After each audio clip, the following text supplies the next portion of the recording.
Let's get started with the single stage detectors now. So far we have been discussing about double stage object detection, right? And we discussed about RCNN, fast RCNN and faster RCNN.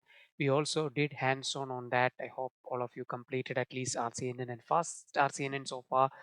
And we saw the speed up as well. The reason why they speed up is also pretty straightforward in that sense, like going from classical region proposals to neural network based region proposals was one way to speed up on the region proposal side, and going from running the CNN backbone on every region to running the CNN backbone on images only, and then using ROI pooling to adapt the images or crop the images as well as the region proposals to the respective smaller regions, and then use those feature maps subsequently for lightweight headers where they go forward kind of in fast RCNN, right? And in faster RCNN as well. So if you want to summarize this, of course, there's a huge speed up which you can see over here in seconds. It's quite fast now, but the majority or the major thing I would say is this way. So a double stage RCNN, why we call it as double stage? Because it has two stages. The first stage is basically the region proposal stage, right? So you can use classical image processing or you can actually use a neural network. That was the difference between RCNN, fast RCNN and faster RCNN. Faster RCNN used a neural network to predict the regions instead of classical image processing, right? And there will be a backbone convolutional neural network, and in the case of RCNN we were doing literally that for every region, but for fast RCNN and faster RCNN we were only doing it kind of per image only once, right? So that's the thing. And then of course the second stage is where the prediction happens, or the lightweight header which will predict the classes plus the bounding box values, right? So this was very lightweight in all the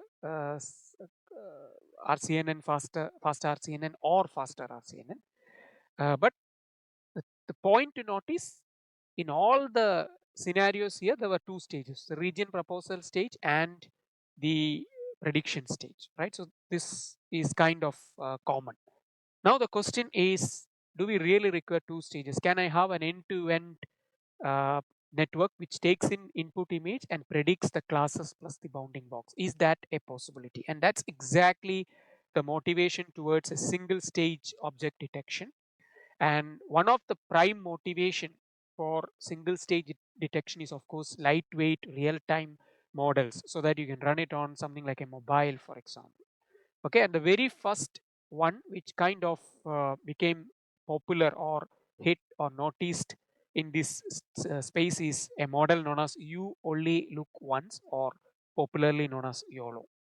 So as of we speak, we are at YOLO version 12, and I was just referring to the Ultralytics website, who is now kind of coordinating the YOLO effort. YOLO version 26 is coming up. Okay, so that's the fascinating thing. So we'll come to this in a moment. But let's understand what's the difference between a double stage and a single stage object detection concept.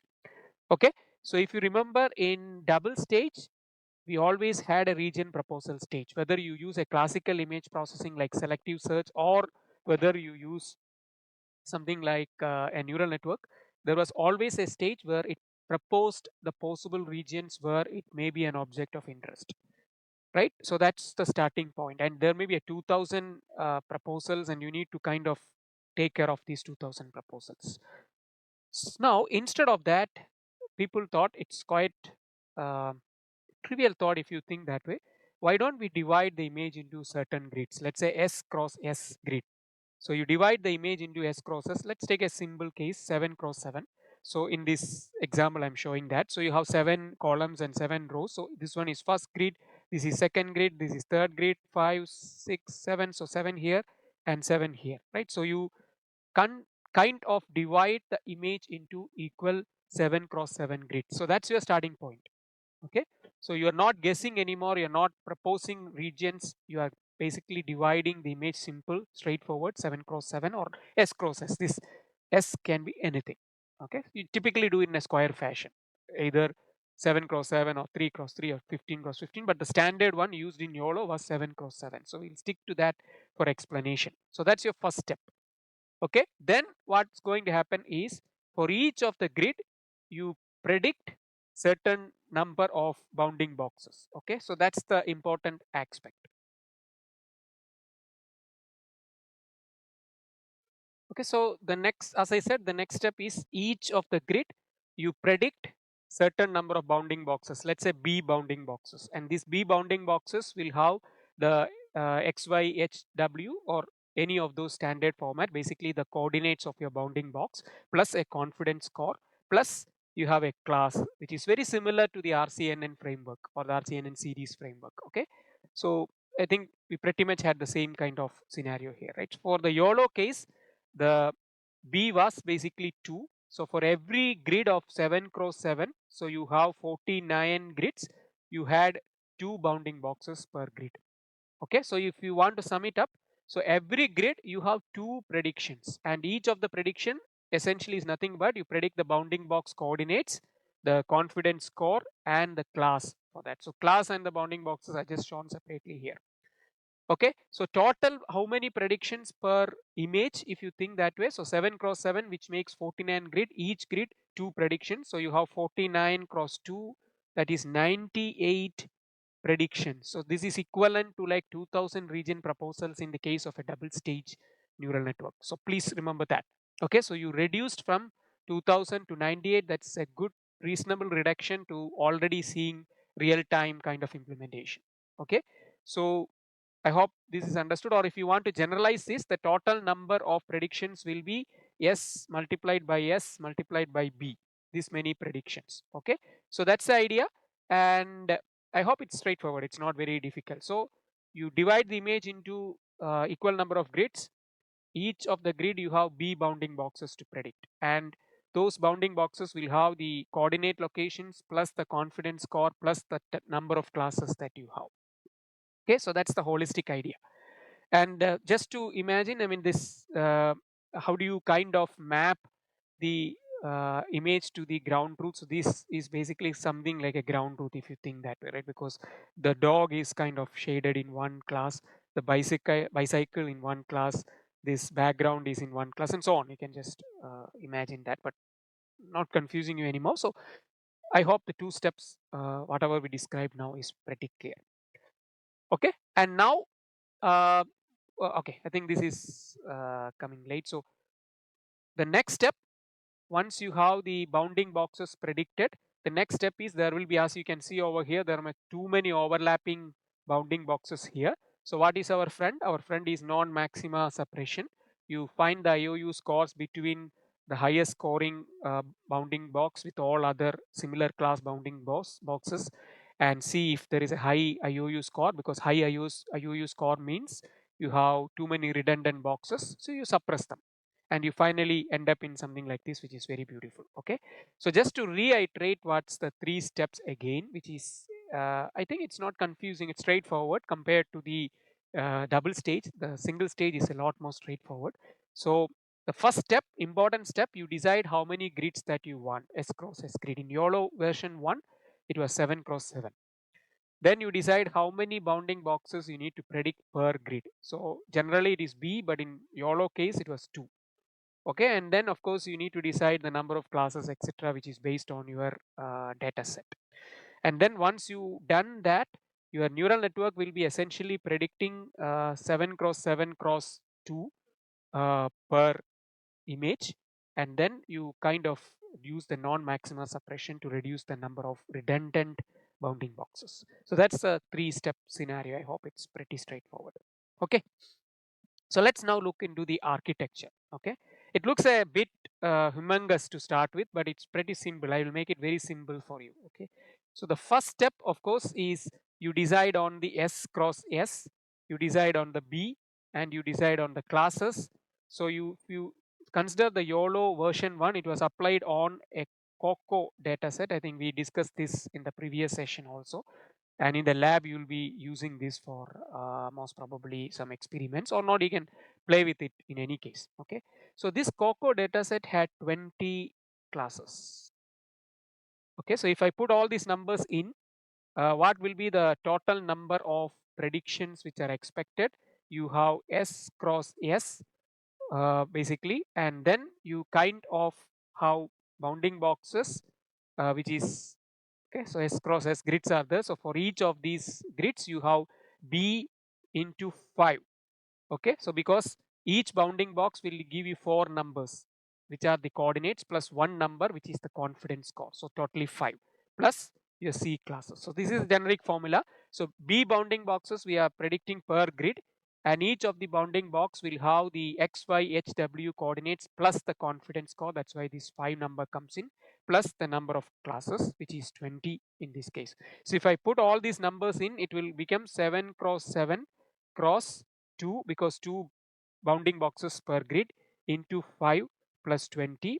So it will be 7 cross 7 cross 2 into 5, 10 plus 20 is 30, and that's what you see over here.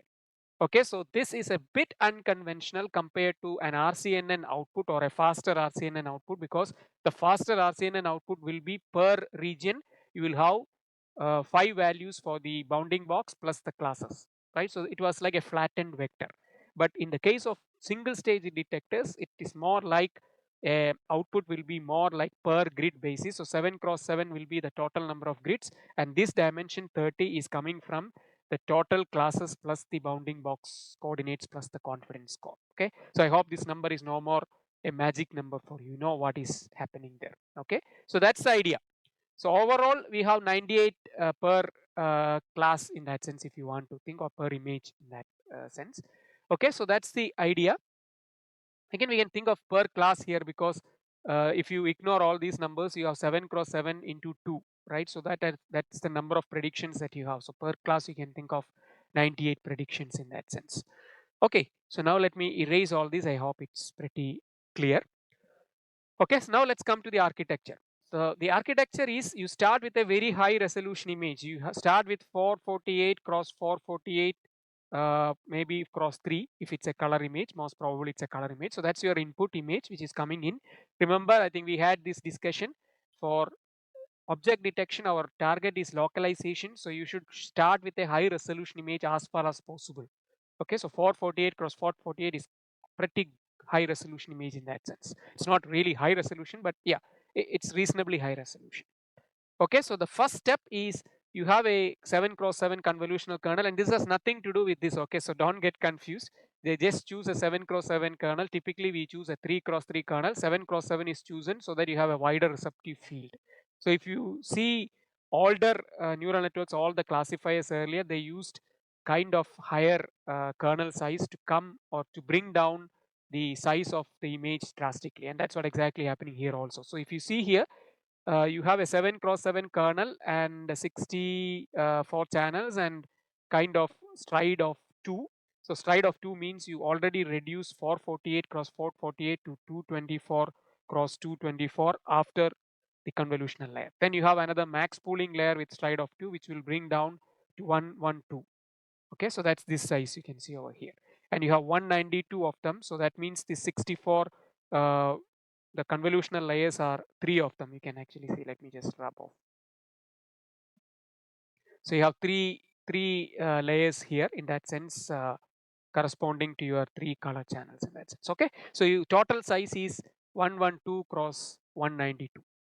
Okay, so that's the number. Now you have a 3 cross 3 kernel and max pooling of 2 cross 2. So the size is now gradually, so there's a drastic reduction, 448 cross 448 to 112 cross 112, which is typical of the all generation uh, backbones actually. So that's the typical stage. So otherwise it's pretty standard. You just bring down the resolution, the image resolution, from 448 cross 448 to 7 cross 7 at this stage, even here, and then the channels is increased. So this is a standard we call the encoder kind of architecture, right? You bring down the space, but the number of features or number of channels is increased. So image resolution or the size in that H cross W is reduced, but the number of channels is increased.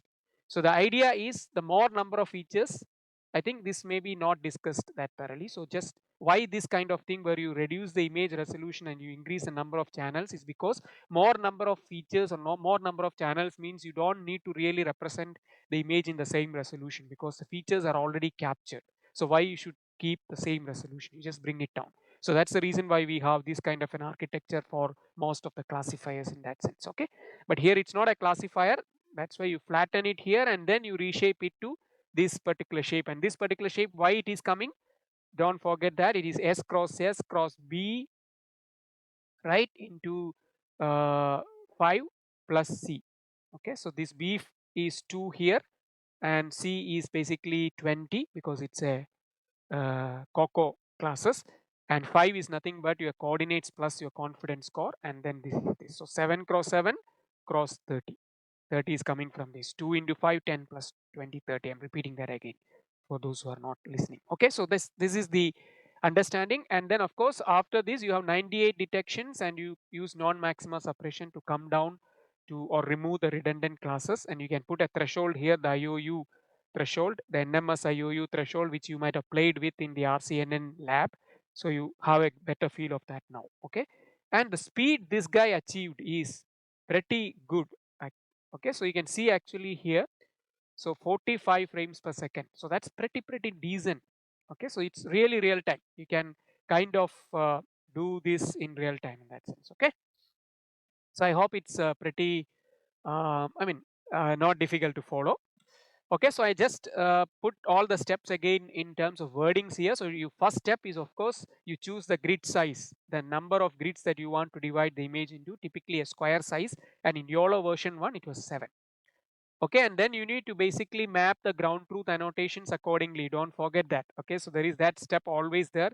Even in RCNN we had that, right, ROI pooling kind of step. It's always there the moment you, so because you are, when you do the, let's say you have the image and you have a ground truth like this, moment you divide this into the number of grids, so you need to map this ground truth to each of these grids. So for example, if this is a class, this grid will become that class, this grid will become this class.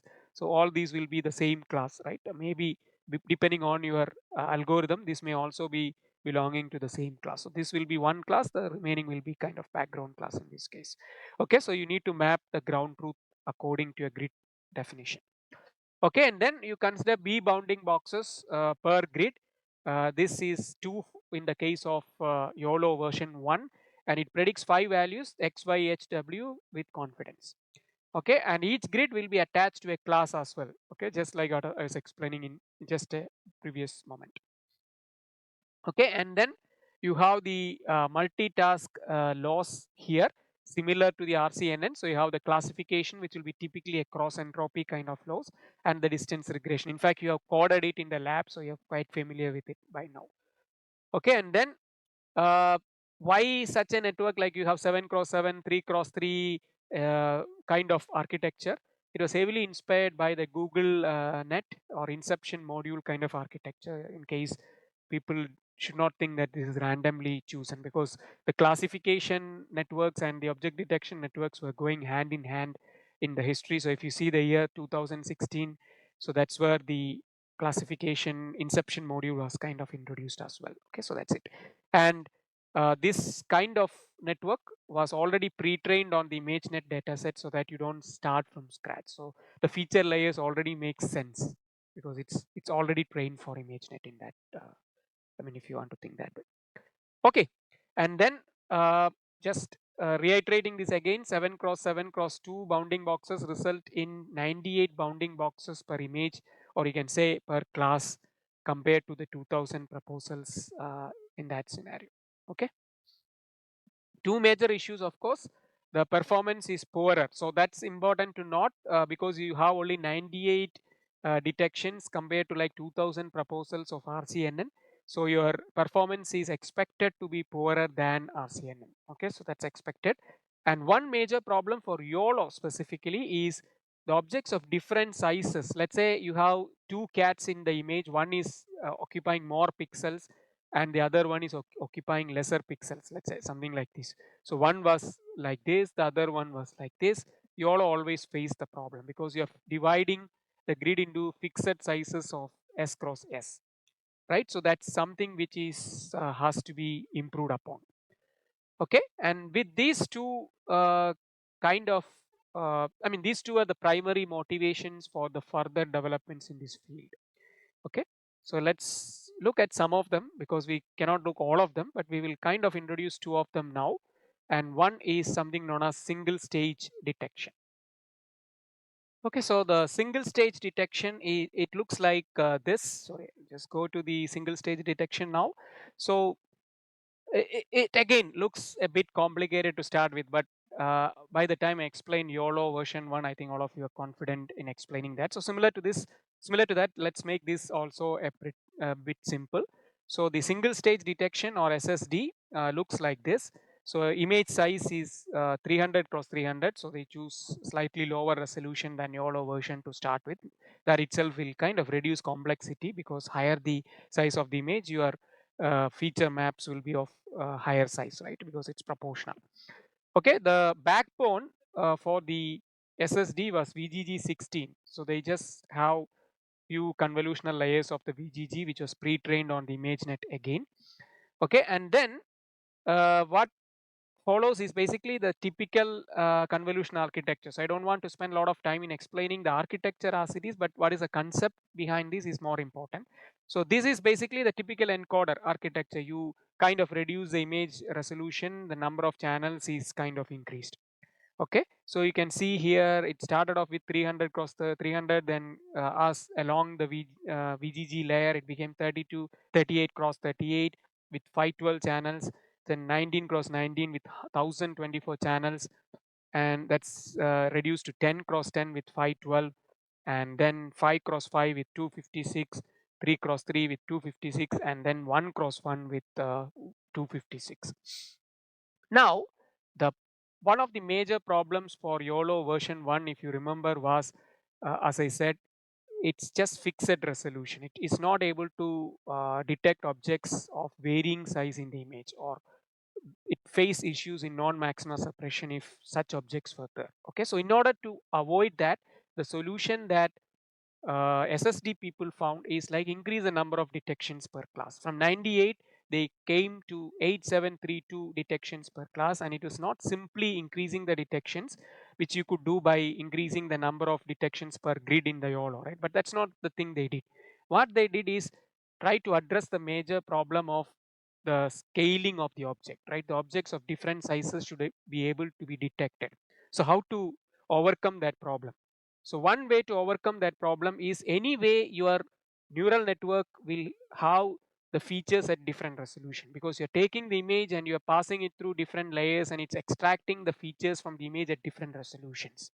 So can I actually now extract bounding boxes from the features which are already at different resolution? So you have this layer 38 cross 38, you kind of use it for detection. You have multiple detections from that particular feature map. Okay, so instead of dividing image into fixed number of grids, you use the multiple resolution of the features in a clever fashion. So that's what exactly doing here. And similarly here 19 cross 19, so it's at a different scale altogether, different resolution altogether, you have detections there. And 10 cross 10, so different resolutions you do the detection. So if we sum up better, I'm not going to do the calculation, you can actually do it pretty easily, assuming classes to be 20. You end up in getting 8732 detections, but they are not at the same level, they are at different image scales in that sense. So you don't need to have a region proposal here. You don't need to divide the image into specific number of grids here, but you are cleverly using the multiple resolutions of your convolutional neural network to come up with detections on every different resolution. So you have detections on 38 cross 13, 19 cross 19, 10 cross 10, 5 cross 5, 3 cross 3. So pretty much at different scales altogether. And this solves that problem. So if you want to pictorially represent this, it looks like this. So you have a cat and a dog here, they are different scales altogether. You may need a scale like this to detect the cat, you may need a scale like this to detect the dog, and both this is possible in this, because one of this is at a higher scale compared to this, and this is at a much lower scale. So you basically have the uh, predictions done at different scales of the image. And then there is slightly interesting aspect. They even within a feature map, they, let's say 4x4 feature map, they varied the bounding box sizes. The predictions, they were able to kind of vary. They are not restricted to like a fixed uh, bounding box size. I mean, automatically it is it will happen if you increase the number of bounding boxes per each of the feature map. Okay, so I'm not going to confuse. If you are more interested, you can have a more deeper dive in the paper listed here, how exactly they're able to kind of vary this scaling factor. But high level, I hope you understood it. You kind of do multiple detections at multiple feature maps which are at multiple scales, right? So these 8732 detections are not of the same resolution. They are at different image resolution in that sense, because the features are at different resolution. The features which are extracted from the image are at different resolution. So this is a very clever way of doing object detection. So this solved the problem for YOLO version 1's major issue of multiple objects having different sizes uh, through this.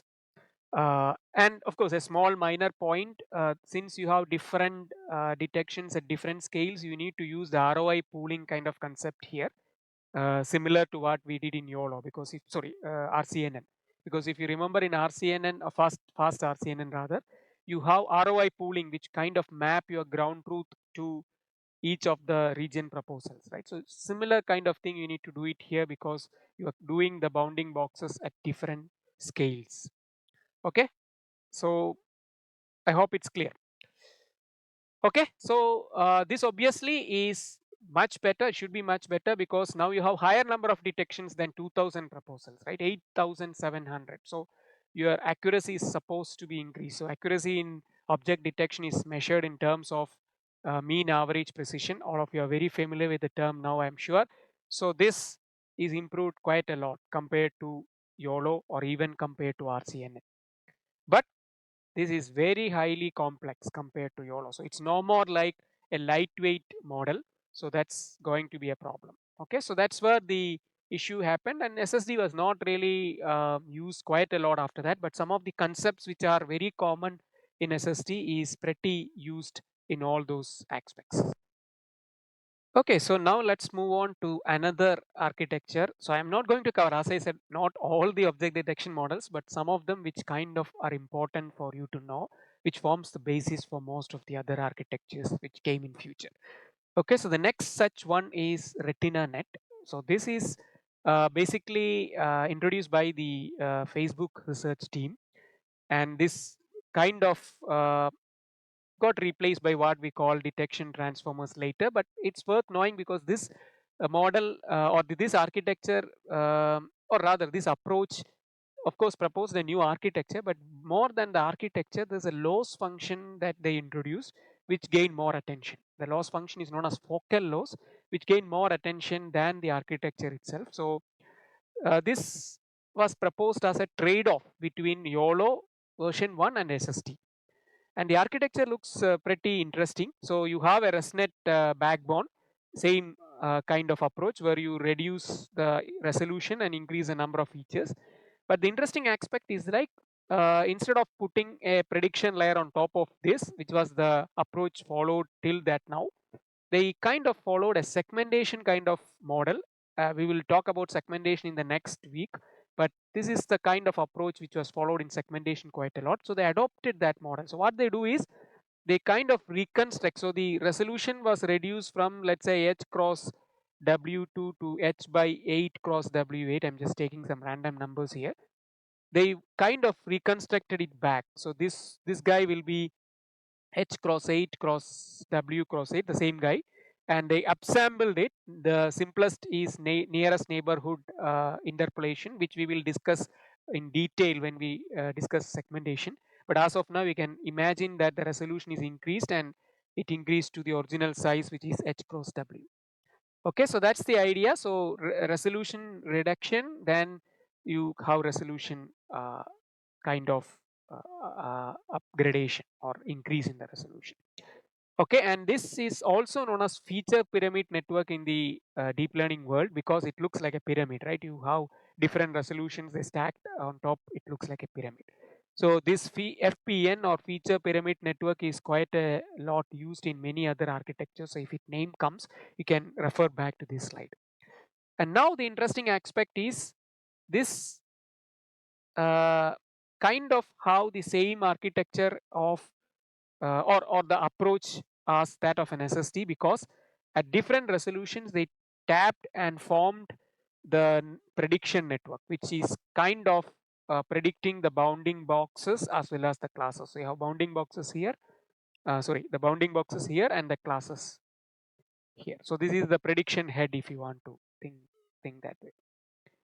Okay, so the image is passed through various layers similar to a backbone that is reconstructed back to the same size. You are having a residual connection like this, and then each of these multiple resolutions similar to an SSD, you predict the class and the bounding boxes.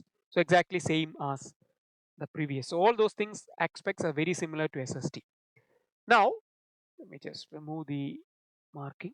So let me explain it using the wordings here. So I think I already explained, so you can read it up as well. So it's the same whatever I explained.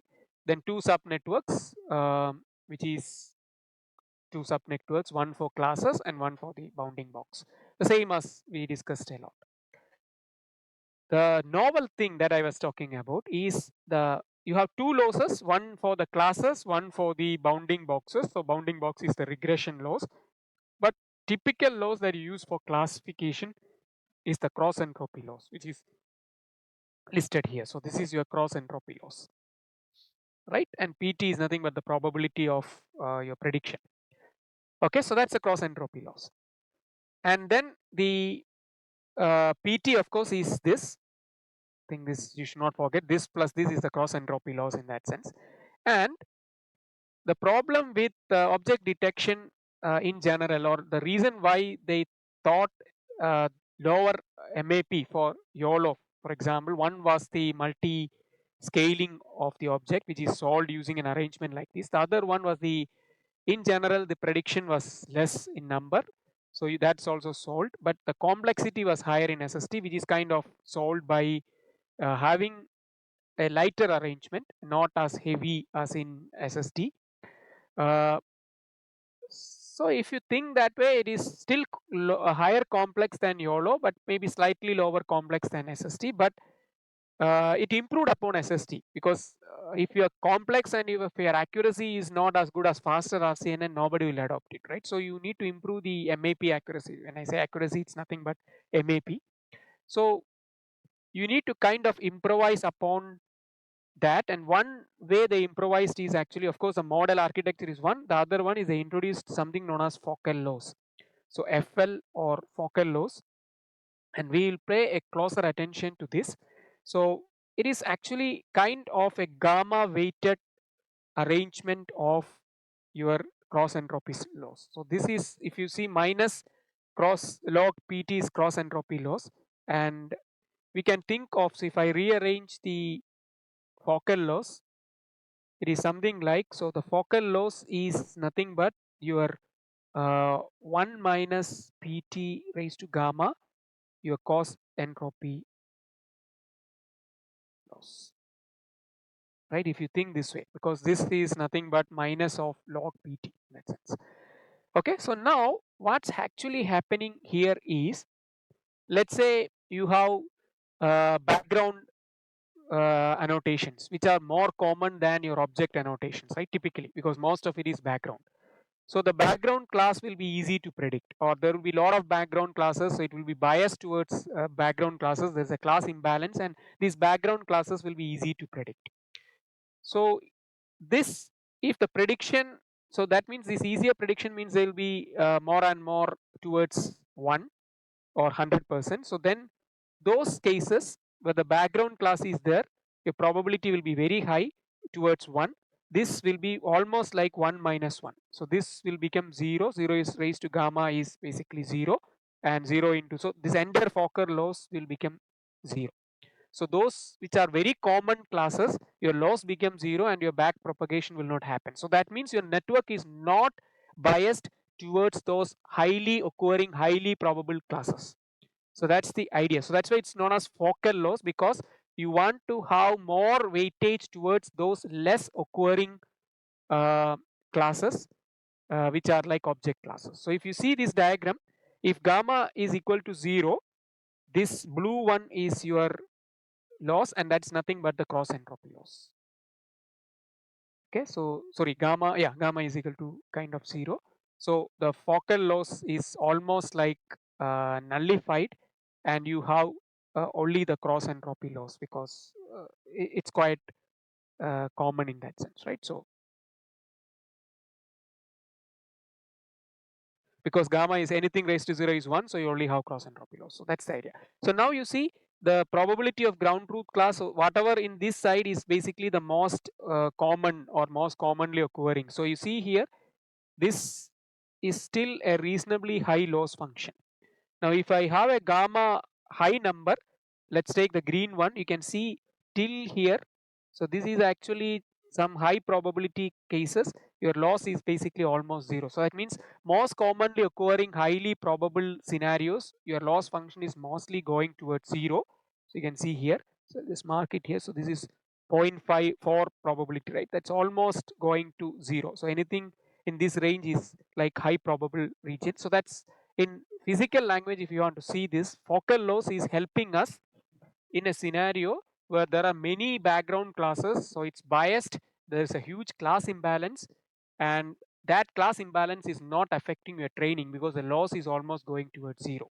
So that's the idea. So let me just fill it up so you can read it up and understand for yourself as well. So in a nutshell, this was a revolution, and many of the later classifiers also used this focal loss concept. If you think that your data is highly imbalanced, focal loss is better than cross entropy loss. I think worth looking at. So this network, the RetinaNet, the name is a bit fancy, but it became popular not for the architecture, not for a better object detection model, but it became popular for that focal loss, a new kind of loss which is better than the typical cross entropy loss that we use.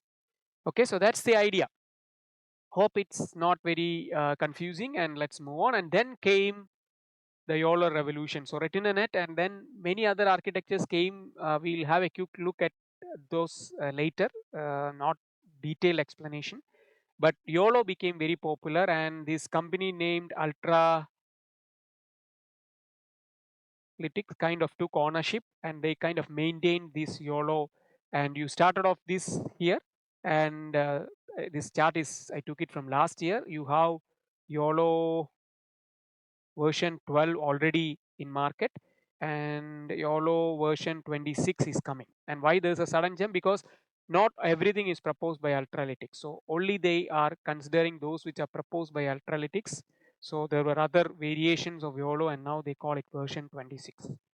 Okay, so you can take a look at this if you are interested in, but we will have a kind of zoom in one of the Yolo, which is Yolo-v1 pretty soon, and that we will discuss in the next session in that sense. Okay, thank you.